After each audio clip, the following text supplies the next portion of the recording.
好，让我们一起领受上帝的话，记载在旧约圣经民数记16章41节到50节。民数记16章41到50节，和合本圣经在186页，其他的版本请看荧幕。第二天，以色列全会众都向摩西、亚伦发怨言说：“你们杀了耶和华的百姓了。”会众聚集攻击摩西、亚伦的时候，向会幕观看。不料有云彩遮盖了，耶和华的荣光显现，摩西、亚伦就来到会幕前。耶和华吩咐摩西说：“你们离开这会众，我好在转眼之间把他们灭绝。”他们二人就俯伏于地。摩西对亚伦说：“拿你的香炉，把坛上的火盛在其中，又加上香，快快带到会众那里，为他们赎罪。因为有愤怒从耶和华那里出来，瘟疫已经发作了。”亚伦照着摩西所说的拿来，跑到会中。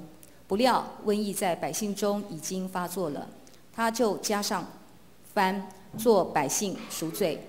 他站在活人死人中间，瘟疫就止住了。除了因可拉事情死的以外，遭瘟疫死的共有14700人。亚伦回到会幕门口，到摩西那里，瘟疫已经止住了。请本堂刘传道来讲道，题目是站在破口第二讲，站在中间。弟兄姐妹平安，感谢主，让我们身边总是有很多天使在保护我们，就像刚才我们的儿童诗班所唱一样，日跟夜不停息，也保守我们今天仍然到神的面前。我们用欢喜、快乐、喜乐的心来到神面前，我们一起来祷告。保守我们的主，我们感谢你，谢谢你让我们今天再到你的面前。主啊，我们要来听你的话，我们原是看也看不清楚，听也听不明白，唯有主你亲自来启示我们，你的话语成为亮光，使我们能够知罪，我们能够悔改，我们能够领悟，然后我们起来，我们就被主你所差遣出去。主，恳求你帮助我们，圣灵，我们需要你。我们这样祈求祷告，奉主耶稣基督的名求，阿们。好，我们人生有许多的真的是不如意的事情，就像这幅图画一样，我们一系列一直在讲站在破口。我不知道我们的破口是什么，你看见破口了吗？或许你现在还不知道，但是当人有一句话，你就出现破口。这怎么说呢？有一个人，他叫丹福先生，他很有钱，同时他也很愿意帮助别人。这个村庄因为这个丹福先生，所以这个村庄非常的开心。直到有一天，有一个黑衣人出现了，讲了一些话。为什么丹福先生你那么多钱，你们这些百姓那么少钱呐？这不对吧？当我们不是有钱人，听到这些话，感觉如何？为什么丹福先生那么有钱？为什么郭台铭那么有钱？为什么某某我的亲戚那么有钱，他们都还没信主？然后我们这么少钱，这不对吧？这句话传到丹福先生的口中，因为他在走到任何一个地方，看到每一个人都在讨论，为什么？为什么？这样不对吧？他那么有钱，只有他一个人有钱，我们都没钱，这样不对吧？没有错，没有错，没有错。在我们生命中，是不是有这个黑衣人出现？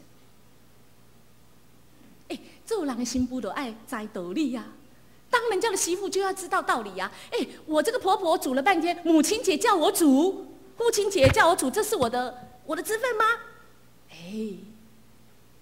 还有没有黑衣人出现什么？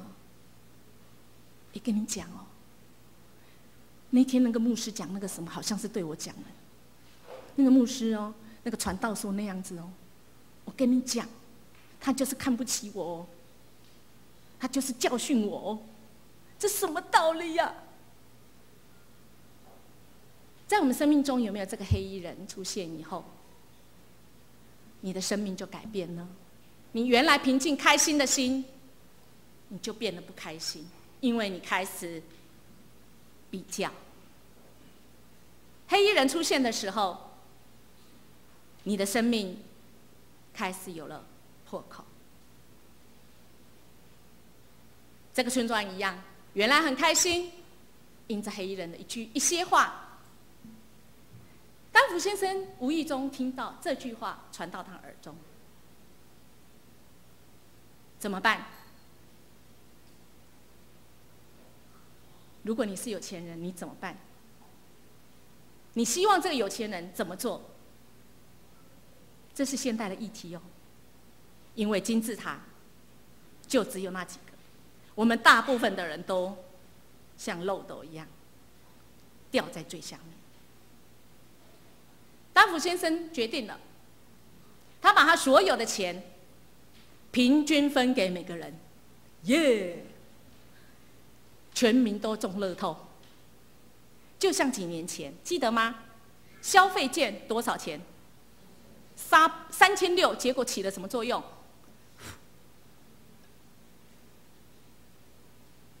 这个办法对吗？我不知道，我们可以值得去思考。但是丹福先生他认为，好，让你们就试试看，让你们也有一些我的钱吧。于是他把他所有的钱平均分摊，那他当然也可以拿到一点钱。于是他离开这个村庄，他觉得这个村庄不再信任他，这个村庄不再让他觉得开心，不被信任，感觉是糟透的。你生活中被信任吗？曾经因为黑衣人在你的心中，在你的生活飘过的时候，不再信任别人。丹福先生离开这个城市，拿着他少少的钱，他买了一些话剧，因为他非常喜欢画画。终于他有空做他喜欢做的事，因为他不用再管你那么多钱。哎，这样听起来有钱好像也很困扰，没有办法做自己喜欢做的事。所以如果各位大家有钱人，想一下神的心意是什么？我们是不是有一些事情等着我要退休的时候才要做我喜欢做的事，等着我没有负担的时候我再做？我想我们都不要做那个遗憾的事，趁能做的时候尽情的做。为什么呢？这个丹福先生没有了这些财产要管理的时候，他拿着他仅有的一点钱，他搬到另外一个城市 B 城市去，他开始做他喜欢做的事，画画，做一个喜欢做的事情，而且不断的做。他跟上帝来连结的时候，他就画出很让人心动、进入人心的图案。这些图案是带来让人解忧、让人开心。于是，这个丹福先生开始卖画，变得越来越有钱。这个城市，我想遇到这个会帮助人的丹福先生，这个 B 城市也因为他而越来越开心，越来越美好。这个美好会持续多久？会持续多久？我想，或许下一个黑衣人出现前，都会这样美好吧。亲爱的大家，在你生命中，在你的城堡里，在你的城市，在你所在地方，有黑衣人吗？遇到黑衣人时，我们怎么办？我们决定怎么做呢？在人，我们会发现，人为什么会感觉到痛苦？或许就是我们不知道应该如何选择。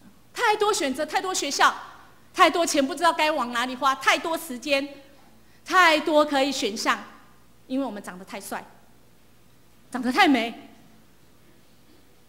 这是痛苦。去到 Costco 不知道选哪一样，绕了半圈。第二种，我得不到我想要，我没有钱，但你有钱。另外一种是这样，我有钱，我却不能保有，或者是我已经有，但我担心害怕。我好不容易坐在那个位置上，但是我感觉天天有人在咬我的椅子，一直要叫我下来。你会痛苦，你会担心，你会害怕。还有一种莫名的空虚，会让人进入那个痛苦中。今天的经文里面，我们等一下会看到，正因为这一群人，从摩西上个礼拜所带领的这一群，从那个他们为奴之地，本来他们在埃及是当人家奴隶，奴隶就是我再怎么努力都没有用，那是别人的结果。所以耶和华上帝听见他们的呼求，把他们从那个当奴隶的地方，把他们拯救出来，希望给他们自由自主。但是必须经过旷野，经过旷野的时候，就咬八叉，什么都吵，吃也没有吃饱，没有喝水，没有水是苦的，什么都吵。甚至上个礼拜还吵什么？神给他们10个祝福的话语，要让他们要祝福他们的，可是他们也约定好了。可是就在摩西上山要去拿那个十诫，40天，只是没打电话回来而已。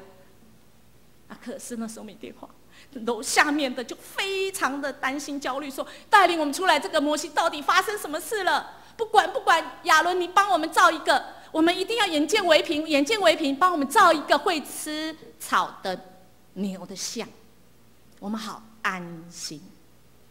人因为看不见摸不到而焦虑，因为黑衣人出现，使我们的心中冰山的那个通通翻滚出来，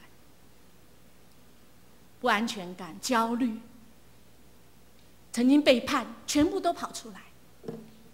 但是上个礼拜我们看到摩西为他们来祷告。这个礼拜发生什么事呢？接续我们看到亚伦虽然上个礼拜犯了错，但是我们看到今天亚伦他也面对一个困难，因为他的职分上出现了黑衣人。怎么说呢？我们计划会讲这4讲有关站在破口。那我们也欢迎我们预备心，我们可以先来预读这些的经文。我们可以到楼下，我们看到那个我们讲到的内容，我们预先来读。我想我们神会持续不断的带领我们。我们看到本来在他们这个出埃及这一对人民的当中，领袖是摩西，但是他们在跟上帝的关系的时候是要有祭司。亲爱的大家，祭司就是像牧师这样带领在人跟神当中，把我们犯的罪怎样献上，求神赦免我们。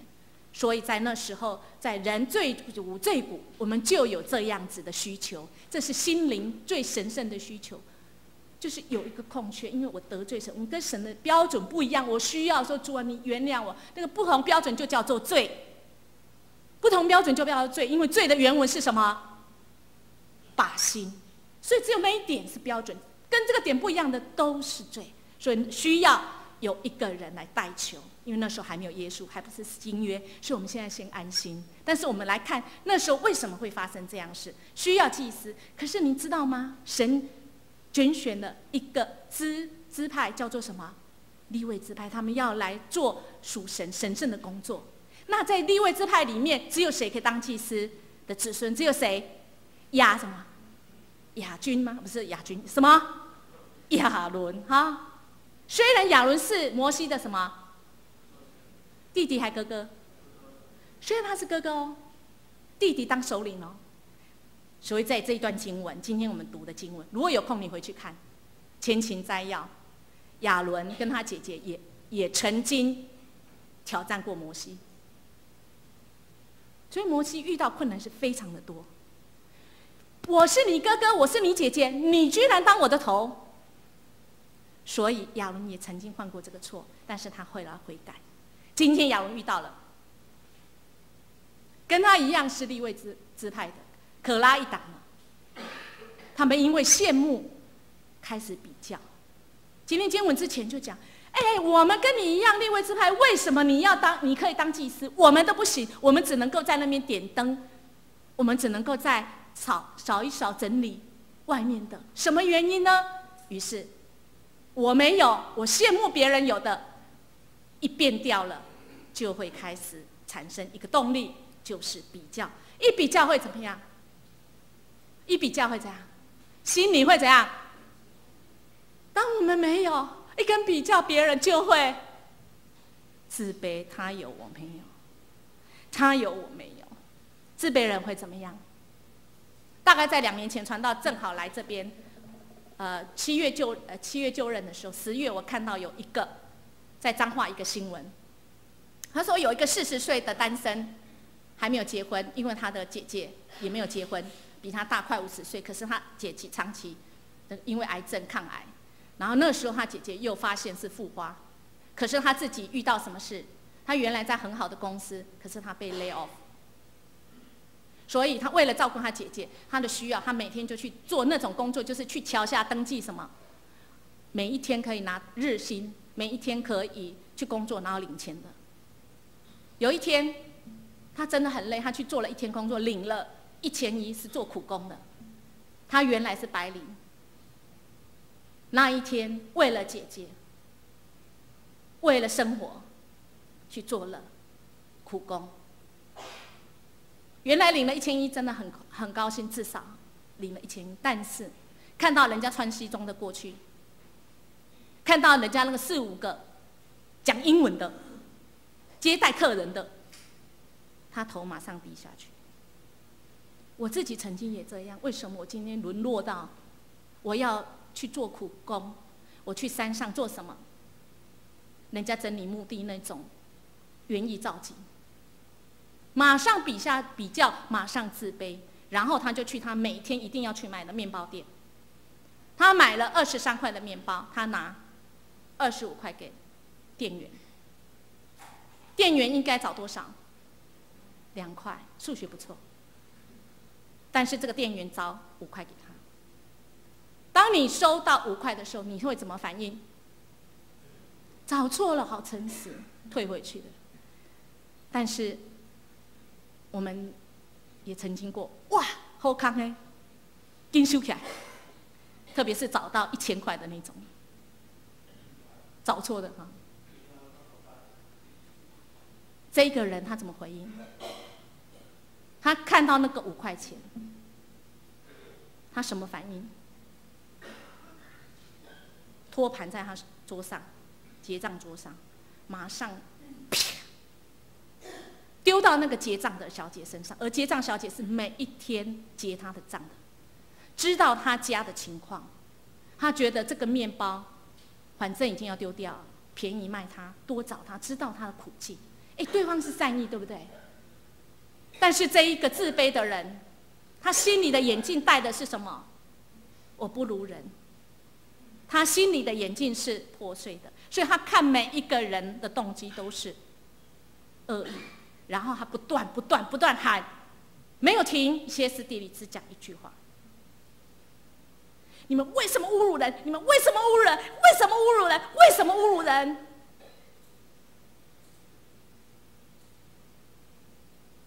是这样吗？但是他真实感受是，因为自卑的人，他解读任何事情，他就是觉得你们看不起我，因为他心里戴的眼镜，心里的眼镜看每一样事情都是破碎的，好不好？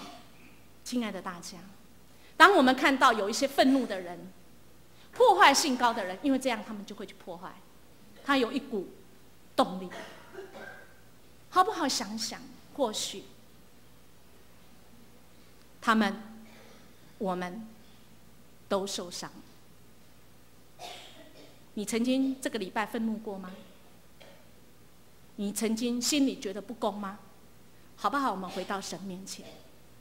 另外有一种羡慕，是那个叫嫉妒，我拥有，就像这个丹福先生，他是拥有的，但是怎样？有人要来拿他的钱，就像亚伦一样，他在这个位置上，但是有谁来挑战他？哎，你有比我们厉害吗？要挟到他，开始心中，你不相信我，我们是同样是利未人哎，愤怒，然后就报复。我想这个都不是我们要学习，但传道先告诉大家，这个心理历程可能是这样，我们就更了解说他们为什么有这样的反应。我们看到民数记16章1到3节，就可以看到这个内容。这一些怎样利未支派的可拉一族的人，他们来到以色列会中，一同有250位首领来到这个摩西跟亚伦面前说：“你们擅自专权，全会众个个都是圣洁的，耶和华也在他们中间。你们为什么自高？为什么只有你是至高，超过耶和华的会众呢？”开始比较，开始感觉不公平。摩西听了这些话，就对可拉和他们一党的人说：“好，到了早晨，耶和华必指示谁是属他的，谁是圣洁的，就叫谁亲近他。他所拣选是谁，必叫谁跟他亲近。明天早上你们都怎样？来吧，你们都来到神的面前，你们都自己拿你们的香炉来，看谁把香放在上面，耶和华拣选谁，谁就圣洁。你们这些利未的子孙擅自专权。”哎，这个好方法。我们看到怎样？这个亚伦他那个摩西亚伦没有怎样，没有用他自己的方法。主啊，你来吧，一翻两瞪眼嘛，干脆。但亲爱的大家，当你觉得不公、委屈、被挑战、受伤，不一定这么容易，可以一翻两瞪眼，马上隔天。或许神为你伸张，不是1天，也不是1年，可能10年，甚至一辈子。神是公义，你相信吗？你相信吗？你相信吗？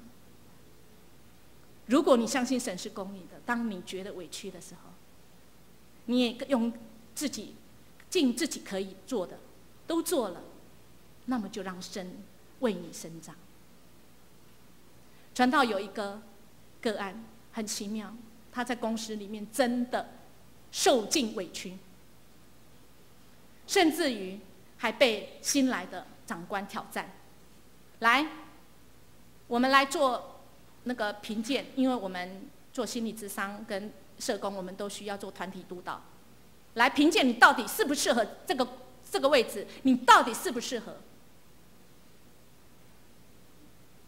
如果是你被这样挑战，你已经是这个单位最资深哦，只因为新来的你的组长、你的主管，新的不到2个月，他挑战你来20年的人，你会怎么样？黑衣人出现，你怎么面对呢？感谢神，我这个个案不到1年，全部都翻盘。想知道细节，可以来找传道。真的，他只记住一句话：神是公义的，我做我该做，我是为神做的。神为他翻盘。我想，在摩西跟亚伦所遇到就是这样。神要兴起新的事情。耶和华说：“你们离开这会众，我好在转眼之间把他们灭绝。”摩西跟亚伦听到这样，马上趴在地上说：“神啊，万人之灵的神啊，一人犯罪，你就要向全会众发怒吗？”这就是行公义、好怜悯，对人有怜悯的心来代求。不要因为他们这250位领袖可拉一党的人，主啊，不要毁灭所有的。耶和华晓谕摩西说：“你吩咐会众，你们离开可拉一党他们的帐篷，不要跟他们在一起，因为只要没有跟他们在一起，他们不会遭灭。”摩西对会众说：“我行了这一切事，本不是凭我自己心意行，乃是耶和华打发我去行，必有证据使你们知道谁是合神心意？谁是神所要拣选？倘若耶和华创造一件新事，使地开口，把他们和一切属他们都吞下去，叫他们活活的坠落在阴间，你们就明白，这些人是藐视耶和华。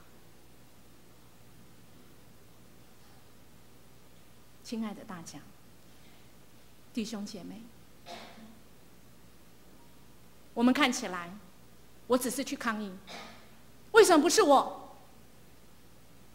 但是我们要小心，你所抗议的是，你是不是神的拣选这一位？他坐在这个位置上，亚伦坐在这个位置上，摩西坐在这个位置上，是因为他本人吗？是因为他一个人就可以坐在这个位置上吗？我们服侍的角色，是因为你？我想不是，是因为耶和华上帝拣选了，在这个位置上，不管是长老，传道最近感受很深。今天我们在这当中，我们依然没有牧者，连牧宣都没来，牧字辈都没来，真的吗？耶和华是我们的什么牧者？我们的牧者在这里，我们的牧者按立所有的长老在这里，只是雅敏姐在门口发传单的，你知道神也按立他吗？所以我们都不要去挑战他们，好不好？我们如果心中有黑衣人出现，哎呀，那个长老怎么这样决定？都不尊重我们的声音。传道拜托大家，因为爱的缘故，请不要藐视耶和华，因为他们的职权从谁来的？从耶和华来。当你挑战，你不是挑战那个人，他可以不做啊，他乐得轻松。我们好不好解读每一位我们当中的牧者，或者是我们当中的长老执事，或者是我们当中每一个角色，每一个神给他的职分，你自己也一样，都是从神来，不然我们今天没有办法活得一口气。在呼跟吸之间，很短吧，但是却是很大的恩典。摩西刚说完这一切以后，他们就把怎样脚下的地，他们脚下的地就裂开了，一裂开当然是怎样，咻，还没有崩哦，因为你听不见。他们所有的都被吞下去，而且有火从耶和华那里来，烧灭那献香250人。献香意思是他们献给神。那为什么会烧起来？我们等一下会讲。如果你献给神是随便，你献给神的不是按照神的心意，你是按照你自己的才华，我想怎样就这样，我个性就是这样啦，怎么样？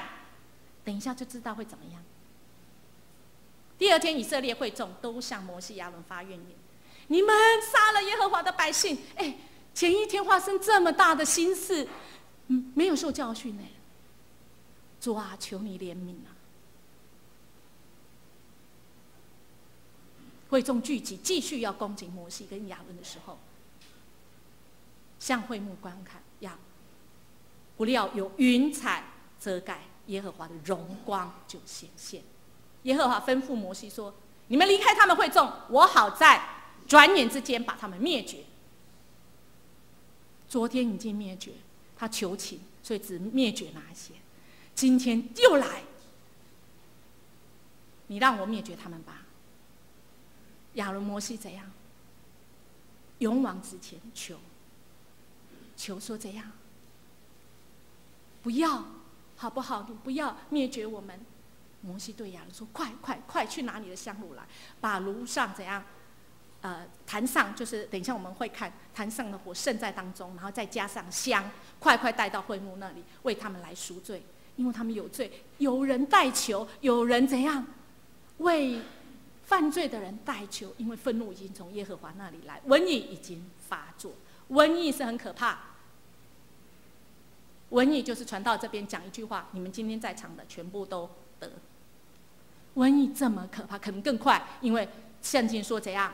转眼间呢，亚伦就照着摩西所说做的，赶快去拿，抛到会众中，不料瘟疫在百姓中已经发作了。他就加上香，为百姓赎罪，站在活人跟死人中间，瘟疫就止了。站在破口，在死人跟活人中间，他不怕被什么？被传染呢？所以要不要冒险？替人祷告有没有风险？有没有风险？有。传道常常讲说，替人祷告你就有危险了，因为你一替人祷告，谁也祷告？那些小神小鬼，那些撒旦，他怎样？哎呀，看不得你好啊，你也危险。可是我们有什么？我们有保险呐。传道，我拢没保险，但你意思是，我没有什么意思，是神圣灵亲自为你保险，神亲自为我们祷告。纵使撒旦、小神小鬼会攻击你，因为你抢了他的人，但是真的，你不要看他们，你一看了他们的作为，你一想说，哎呦，撒旦又来着，你不要看他，最好的办法你就是看神，仰望神，那么你就会是不沾锅。真的，这些沾不到你，在神那边有保险，在神那边我们有风险。哎，我们做投资的人就知道啊，理财投资风险越大怎样，获利也可能越大，对不对？所以好不好？信仰本身就是一个冒险之路。我们在灵界里面，我们要为主去冒险。在这当中，亚伦的儿子就怎样？你知道这个风险有多大？亚伦的儿子在他就任第一天，他的儿子就发生什么事？拿达跟亚比户各拿自己的香炉，圣火加上香到耶和华面前，献上什么？凡火。什么叫凡火？我们等一下来看嘛。然后他们被怎样？被烧灭，死在耶和华面前。所以有没有风险啊？有。但是在神，我们如果是不得罪神，按照神的心意，我们是有保险，而且因着风险越大，我们得的神的奖赏是越大。我们从最早以前，人犯罪本来是我该死的，那我们找了一个会有生命的，然后把他头压下去，意思是说怎样？他替我死。然后就是在会幕的最前面有一个铜祭坛上，然后献祭。那这个火是从哪里来？不是随便哦，不是拿赖打出来打，不是随便钻木起火，不是。这个火从谁来？从神哦，所以这个火不能停的。然后取火带到哪里？拿着那个金香炉，把那个火取了，带到哪里？带到圣所里面，有个金香什么坛，那是离至圣所里面是最近的，意思就是在神跟人的中间。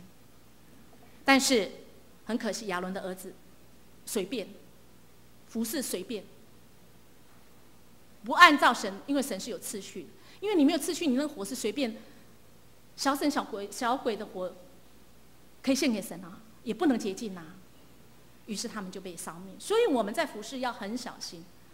传道很感动我们的一个青年，老实讲，他的声音并不好，因为他会词韵不全，不是五音而已。可是他愿意学习，他愿意献上。每一次在练的时候，我们心里都会紧张啊，好像又跑音了。我们心里在那边挣扎。我们到底服侍是要以他够不够格？如果以唱歌来讲，他够格吗？他当然是没办法去参加歌唱大赛。我们的歌唱大赛，他大概不会得奖。但是他愿意服侍，他愿意为自己献上。真的很感动的是，每一次我都从他身上得着信心。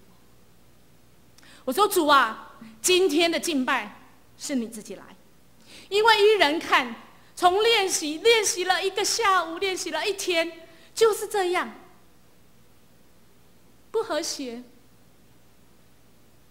但是在敬拜当中，你知道带领多少人遇见神？不完全的声音哦，变掉的人生哦。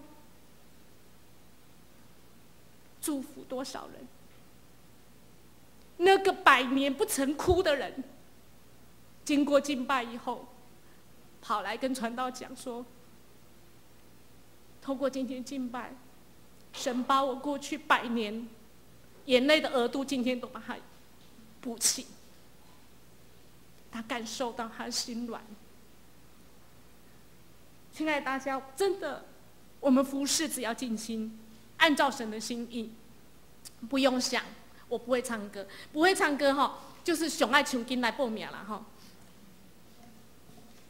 神要用我们在每个地方，只要我们的动机对，这就是以前的，去外面取了火到圣所里面，然后每天烧香。到了现代，我们看到那个天主教，他们还有这样的仪式，就是在为人代求。如果有人他还不知罪，我们可以为他代求。我们就是站在这么重要的路口上，神给我们代祷的奖赏是什么？我们可以容神益人，又可以游历自己。香炉所代表的是祷告，如果没有照着神的心意来祷告，线上的祷告只是反火，特别是拿祷告来骂人的。神知道神是看什么？内心。人是看什么？外表，看得到听得见。如果我们心里还存着对神的叛逆，我们即使用再多的祷告，再多的敬拜，很抱歉，那个只有惹神的愤怒跟撇弃。愿我们都能够天天到神的面前，在人死人跟活人中间，在你家人的破口当中，在你自己生命的破口，特别有黑衣人的时候，你心里有不平衡，再也跟过去不一样的时候，而且是不平安、不得神喜悦的时候，愿我们都能够到神的面前，求神来怜悯，也为那一个对方来祷告。真的，传到最近才听一个我们教会的会友说，以前他们在打官司的时候，他们有个官司，而且他们是被陷害，可是按照世人的标准，可能我们是不利的。我们教会那个会友说：“啊，就为那个人祝福啊，为敌人祝福啊，让他没有空怎样上法院了，让他越来越受祝福，越来越受祝福，然后他就不看你了。”哎呀，这个见证超美呀！为敌人祷告在这里呀，好不好？愿我相信传道也会，我们也会比较。因为我们没有一个人是完全，传道也会偶尔自卑，感觉不公，会愤怒，而且会想要去破坏，心里想说幸灾乐祸。但是好不好，我们都来学习，天天到神面前，求神赦免我们，光照我们，我们来学习好不好？用感恩的心眼放回去，如果就不平安，我们就换了一个眼镜。心里的眼镜是满足，是感恩，我们就容易满足。然后我们做出来的就会是双赢，甚至3赢。另外一个，如果我们已经有了，但是一直很怕别人怎样威胁我们，这也是一种嫉妒，叫做嫉妒。你就会不信，然后你就会开始人跟人之间就不相信，然后你开始心里就会愤怒，就会报复。我有一个很好的朋友，他在大概20年前，在我们家有个超教派的祷告会，他每次来都在哭，因为他的先生从他年轻的时候，总是好几个外婆。啊，怎么会有好几个外婆？在外面的老婆叫外婆，曾经有7、8个。最高7、8个外婆，但是他在我家祷告会的时候，还是哭，因为他在外面还有个外婆。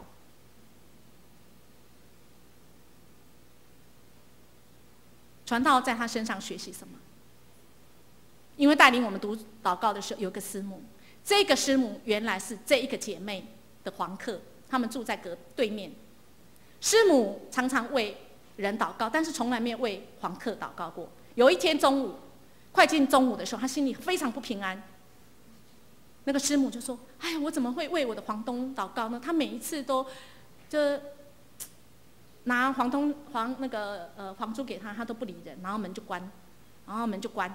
我跟他不熟哎，可是我怎么一直有感动要去敲他的门，要去为他祷告？然后他就在家先一直为他祷告，一直为他祷告，然后很恐惧的，他中餐也没吃，一直忍到没办法，圣灵催逼他，到了人家睡午觉的时候，不行，我一定要去敲他门。”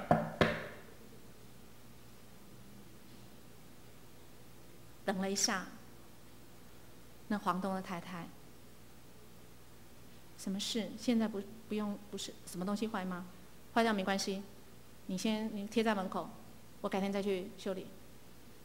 哦，没有，这师母说没有，我可以，我很想今天来跟你聊聊天，我有一个祝福想要给你。耶稣爱你。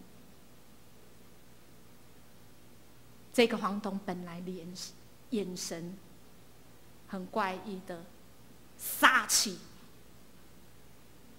本来开一点点门，一听到说耶稣爱你，啪，什么啪？因为他手后面一只手开门，另外一只手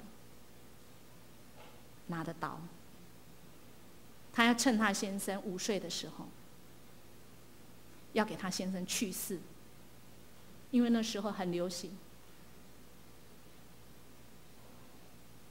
他就进来把福音带给他，带他唱诗歌，就是这样。他有了他先生，好不容易他们两个恋爱，然后有了小孩，但是他一直被威胁，被外在的比他年轻美丽的威胁，于是他们夫妻之间不再信任，愤怒想要报复。这个姐妹后来信主以后，虽然她信主以后，她先生从7、8个有外婆到只剩下有一个外婆，但是她心里还是难过。但是感谢主，后来没几年，她先生没有外婆了，只有自己的家里的老婆，而且她信主，非常热心的一对夫妇。所以我想，在人真的不能，唯有在神，我们才能够走上健康的路。我们我们拥有的也会害怕、担心、被威胁，但是我们相信神，好不好？这相信不只是相信人而已，因为人真的不值得信啊。人会变，但是我们相信神爱我们，相信神一切都是为我们好，我们就来沟通，我们跟人来沟通，我们就能够彼此在主的爱里面，我们能够彼此来拥抱神的爱在我们当中。况且我们有我们的软弱，有圣灵帮助我们。我们本不知道该怎么祷告，只是圣灵亲自用说不出的叹息替我们祷告。鉴察人心的神，鉴察人心的圣灵，照着心意替我们来代求。所以我们不用怕，在风险中，神成为我们10足500万、5000万，甚至无限价的保护伞在我们的当中，因为耶稣已经替我们死，而且复活在神的右边替我们祈求。最后，我很喜欢尼托生他讲这句话，他说神有个意志，但他需要地上的我们的祷告，只要地上的祷告跟天上的旨意是和谐一致，他在上帝在天上他就启动。意思简单说，我们开始祷告，而且是合神心意的，你就不知道你是启动了什么，启动了什么美好的事情，开始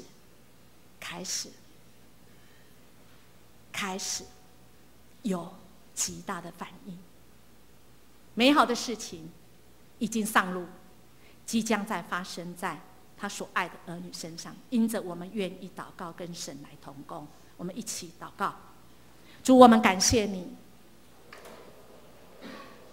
我们心中有一个感动，因为我们身边的人，我们所在的团体、群体、教会、国家，我们需要为这些你所赐给我们的群体来祷告。主，我们愿意说，我们来到你面前，跟神你来同工，透过我们的祷告、敬拜、读经、聚会，主，我们要来成就你上帝国的心意。我们这样祷告，要用主你所教导我们的祷告来说：我们在天上的父，愿人都尊你的名为圣，愿你的国降临，愿你的旨意行在地上，如同行在天上。我们日用的饮食，今日赐给我们，免我们的债，如同我们免了人的债，不叫我们遇见试探，救我们脱离凶恶。因为国度、权柄、荣耀，全是你的，直到永远。阿们。